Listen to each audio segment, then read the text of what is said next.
அண்ணா வணக்கம்ண்ணா. இப்போ ஆழ்கடலில் வந்து மீனவர்கள் சண்டை போட்டு கொள்கிறாங்க. என்ன என்ன காரணம்? தம்பி, கடலில் சண்டை வர்றதெல்லாம் உண்மை தான், அதில் எந்த மாற்றம் இல்லை. ஸோ அதை மாற்றி அமைக்கக்கூடிய நிர்வாகங்கள், ஃபிஷர்மேன் சமுதாயங்கள் எல்லாமே ஒரு சமாதான சூழ்நிலைக்கு வரணும். வரும்போது தான் நாட்டுக்குள் பிரச்சனை இல்லது போல் அந்த ஃபிஷர்மேன் ஏரியாலையும் பிரச்சனை இல்லாத இருக்கும். அதுபோல் பார்த்திங்கன்னா தம்பி கூட கேட்டிருந்தார். அதாவது கடல் இனங்களிலே மீன் வந்து எப்படி உற்பத்தி ஆகுது அப்படின்லாம் கேட்டிருந்தார். அது வந்து உண்மையிலே வரவேற்கக்கூடிய விஷயங்கள். அதாவது மீன் வந்து பல்வேறு மீன்கள் இனப்பெருக்கங்கள் பண்ணுகிறது.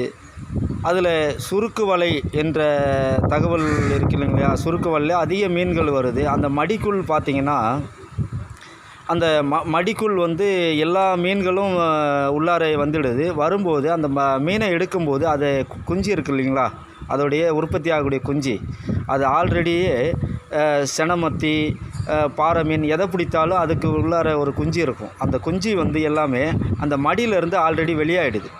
ஸோ வெளியாகும்போது மீன் மீன் அற்றுப்போவதற்கு எந்த வாய்ப்புகளே கிடையாது. இதுதான் உண்மை, பேசிக் உண்மை தான். ஏன்னு கேட்டிங்கன்னா, ஆல்ரெடி கேரளாவில் கூட ஃபிஷ் சயின்டிஸ்ட் வந்து ஒன் டைமில் சொல்லியிருந்தாங்க. என்ன சொல்லியிருந்தாங்கன்னா, சின்ன வலைகளை போடாத இருங்கள், பெரிய வலைகளை போடுங்கள் அப்படின்லாம் சொல்லியிருந்தாங்க. ஓகே, அதெல்லாம் வரவேற்கக்கூடிய விஷயங்கள் தான். அதுபோல் இந்த சிறு வலையில் போட்டாலும் என்ன நடக்கப்படுதுன்னா, அந்த குஞ்சுகள் எல்லாமே ஆல்ரெடி பெரிய மீன் சின்ன மீன் எல்லாம் மத்தியாக கூட இருக்கலாம், அந்த இதில் இருந்து எல்லாமே அதோடைய முட்டைகள் எல்லாம் வெளியாகும்போது மீனவர் வாழ்வதற்கு அந்த குஞ்சு வெளியானால் மட்டுமே சிறப்பான அம்சங்களை வந்து ஃபிஷ் சயின்டிஸ்ட் செய்திருக்காங்கன்னா அது வந்து வரவேற்கக்கூடிய விஷயங்கள், அருமை தான் அது. அதுபோல் ஒரு சமாதானம் இருப்பது மீனவர்களிடத்திலே உண்டானால் எல்லா மக்களும் நலமாக இருப்பார் என்பது என்னுடைய கருத்தாக இருக்குது. இது மக்களின் கருத்தாக தான் இருக்குது, என்னுடைய ஓன் கருத்து கிடையாது. ஸோ அதனால் ஃபிஷர்மேன் சமுதாயம் என்பது ஒரு அன்பிற்குரிய விஷயங்கள் என்று சொல்லப்படலாம். அந்த வகையில் அங்கே மீனவர்கள் எல்லாரும் கடலை நம்பி, கடலோடி மக்கள் கடலை நம்பி வாழ்கிறார்கள்.